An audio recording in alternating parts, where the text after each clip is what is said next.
कैसे हो आप सब। होपफुली बढ़िया होंगे। तो कहानी का सफ़र जो हम हैं आज पार्ट टू के बारे में बताते हैं।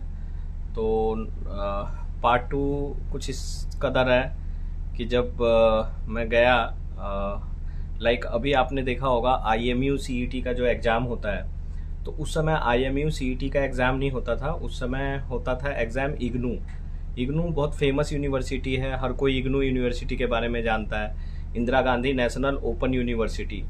तो उससे पहले इग्नू से भी पहले DNS नहीं था, इग्नू ने स्टार्ट किया था ये DNS कोर्स।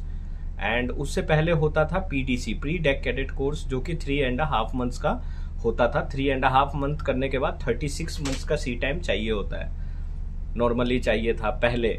जो ऑन बोर्ड सी टाइम चाहिए होता है ना, जो शिप पे आपकी ट्रेनिंग 36 मंथ की चाहिए होती थी, और लैंड पे 3.5 मंथ, और सस्ता भी था वो कोर्स। उसके बाद पर उसमें डिग्री नहीं मिलती थी।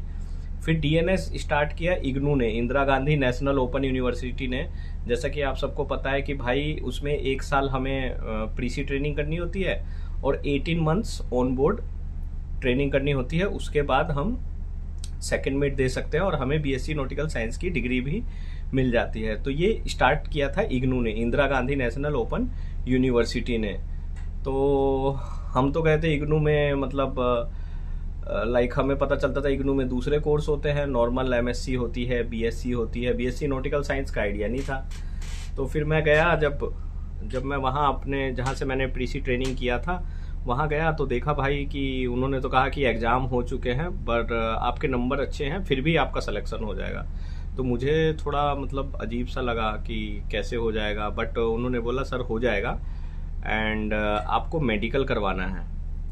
तो मेडिकल करवाने के लिए भाई अब मुझे लगा कि वाकई में बहुत कुछ अच्छा हो रहा है मेरे साथ, एंड मेडिकल कराना कुछ अच्छी जगह ही होगी। तो मैंने अपने घर में बताया और हम चले गए मेडिकल कराने। तो जब मेडिकल कराया तो वहाँ पे काफ़ी वेट करना पड़ा, सुबह से शाम हो गई, और शाम को मेडिकल हुआ। शाम को मेडिकल हुआ और मेडिकल का रिज़ल्ट मिला। फिर वो मेडिकल लेके नेक्स्ट डे मैं अपने इंस्टीट्यूट चला गया। वहाँ इंस्टीट्यूट में मेडिकल लेके गया तो उन्होंने फिर मुझे बताया कि सो एंड सो डेट से, जनवरी वाला बैच मैंने ज्वाइन किया था, आपका DNS प्रोग्राम में आपकी ज्वाइनिंग है। तो मैं बहुत खुश हुआ, मैंने घर में भी बताया। तब तक मुझे ये भी नहीं पता था कि इसमें फ़ीस भी देनी पड़ेगी हमें। मुझे लग रहा था कि भाई अब कुछ देना नहीं पड़ेगा। And they given me one flow chart में नॉर्मली जो सैलरी का था उसमें बोला था एज अ टेक कैडेट आपको 40,000 या 50,000 समथिंग $400 मिलेंगे, जो कि 30-40,000 होते हैं। एंड उसके बाद सेकेंड मेट में आपको 2.5 लाख मिलेंगे पर मंथ, चीफ ऑफिसर में ऐसा मिलेगा, मास्टर कैप्टन में ऐसा 4-5 लाख रुपए मिलेंगे। ऐसा करके उन्होंने फ्लो चार्ट दिया था। तो भाई किसको खुशी नहीं होगी, कि कौन नहीं कमाना चाहेगा कि भाई हमें भी 4 लाख रुपए मिले, 5 लाख रुपए महीने मिले, हर कोई कमाना चाहेगा। तो कहते हैं ना, लालच यहीं से आना चालू हो जाता है। एंड एनीवे भगवान हमेशा मेरे साथ थे, और जो हुआ मेरे साथ अच्छा हुआ। मैं अच्छी जगह पे ही मतलब किया हूँ, कोई ऐसा खराब मेरे साथ कुछ हुआ नहीं कभी। बट एक अलग रहता है ना, तो खुशी के मारे मतलब मैंने आया, घर में पूरा बताया कि ऐसे ऐसे ऐसे है। तो घर वाले भी मतलब हैप्पी थे कि चलो भाई इसका ये सही बता रहा है, अच्छी जगह मतलब कहीं हो गया है। तो मैं फिर लेके गया पेरेंट्स को वहाँ पे, जहाँ से ट्रेनिंग मेरे को मैंने की थी। तो वहाँ जाके पता चला यार यहाँ तो 2 लाख रुपए और देने हैं। ले फिर से टेंशन का माहौल। उस समय 2 लाख रुपए थी प्री ट्रेनिंग फीस, आज के टाइम में उसी कोर्स की 7 या 8 लाख रुपए है। मैंने तो काफ़ी पहले किया था। तो अब करे तो करे क्या, अब ये 2 लाख बहुत बड़ा अमाउंट होता है एक मिडिल क्लास फैमिली के लिए, जो कि आज 6-7 लाख के बराबर है। काफ़ी साल हो गया मुझे, मोर देन 10 ईयर्स हो गए हैं ट्रेनिंग के हुए। एंड फिर जब वहाँ गया, पर अब ये 2 लाख रुपए दे कहाँ से और इसको कैसे देना है, ये सारा हमने पता किया। तो उन्होंने बोला 1 शॉट में हमें 1,30,000 देना है, और जो रिमेनिंग बैलेंस है वो आफ्टर 3 मंथ्स प्रोवाइड कराना है। एंड समय कम था ट्रेनिंग में, मेरे ख्याल से 1 वीक बचा हुआ था, और अब ये 1,30,000 का इंतज़ाम करना था। मैंने ये नहीं पूछा कि मुझे क्या काम करना है, कहाँ जाना होगा। ये भी नहीं पता था कि यहाँ से ट्रेनिंग के बाद शिप पे जाना है या कौन से कोर्स में जा रहा हूँ, कुछ आइडिया मेरे पास नहीं था। मैं डरा डरा सहमा सहमा वहाँ पे गया और मतलब वहाँ पे जो मैडम थी उन्होंने सारा एक्सप्लेन किया और डरे डरे फिर वो ज़्यादा बात भी नहीं किया, डर भी लगता था उस टाइम देखा यूनिफॉर्म में 2-4 लड़के घूम रहे हैं, टोपी वोपी लगा के, पी कैप लगा के, यूनिफॉर्म पहन के, तो लगा यार वाकई में कुछ बहुत तगड़ा ही होने जा रहा है। और हर किसी को एक अंदर से उत्साह होता है कि मैं इस तरीके से कहीं पे भी अपना कैरियर बनाऊं, क्योंकि इससे पहले भी बहुत जगह गया, बहुत कुछ ट्राई मारा, पर कहीं कुछ हो नहीं पा रहा था। क्योंकि हर जगह वेटिंग, मान लो कोई भी एग्जाम देते हो, चाहे आप गवर्नमेंट जॉब का हो या कुछ भी हो, हर जगह मतलब कोई ना कोई, मतलब कहीं पे पैसा देना पड़ता है, कहीं कुछ, उसके बाद भी जॉब सिक्योरिटी नहीं थी। तो ये मेरे को थोड़ा अच्छा सा लगा।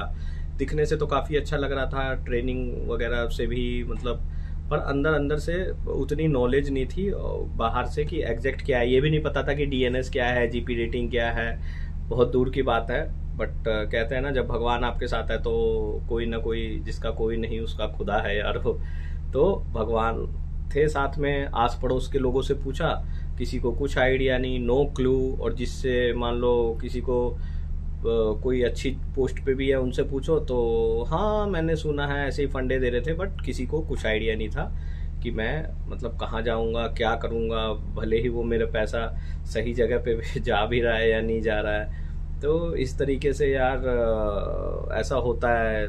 आज मैं सक्सेस हूँ तो हो सकता है मुझे उतना नहीं, लेकिन उस सिचुएशन में हो सकता है आप हो, आपके साथ भी ऐसा होता हो।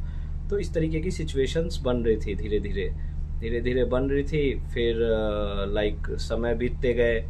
फिर करीबन 3-4 दिन पहले वहाँ से एक लेटर आया। उस लेटर में लिखा था कि वापस से रिमाइंडर आया था कि पैसे जमा कराने का रिमाइंडर था। तो हमने बोला उसी दिन जमा कराएंगे, मतलब जिस दिन मैं जाऊंगा ट्रेनिंग करने, उससे एक दिन पहले जमा कराएंगे। तो हम लोग गए एक दिन, मैं और मेरे पेरेंट्स गए वहाँ पे।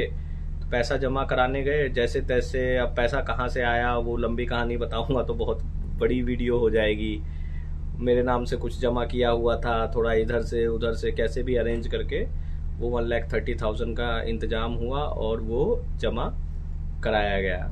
उसके बाद यार, उसके बाद फिर कहते हैं ना, लाइक जब वहाँ पे मैं गया तो वहाँ पे उन्होंने एक पेपर दे दिया मेरे हाथ में, जिसमें 15-20 हज़ार का और सामान लिख दिया। बेडशीट लाना है, ये लाना है, निक्कर लाने हैं, ये होना चाहिए, बनियान होना चाहिए, टी शर्ट होनी चाहिए, ये वाले जूते चाहिए, वो वाले चाहिए, दुनिया भर का। वो 10-15 हज़ार का वो तो बेकार में ही खर्च कर दिया यार। वो सब वहाँ पे दिया ही था फालतू में, इन्होंने वो लिखवा दिया। ब्लू कलर की अलग बेडशीट दी थी, वाइट कलर की लिखवा दिए, कुर्ते होने चाहिए, पैजामे होने चाहिए।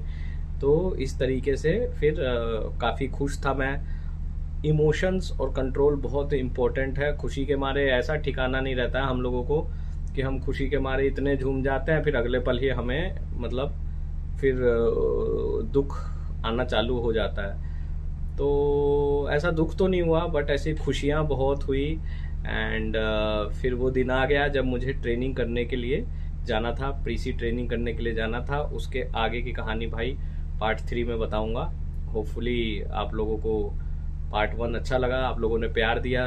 थैंक्स जिन्होंने भी मेरा वेट किया है कि पार्ट 2 में मेरी वीडियो आएगी। नेक्स्ट स्टोरी मैं पार्ट 3 में बताऊंगा। तब तक के लिए गुड बाय, टेक केयर।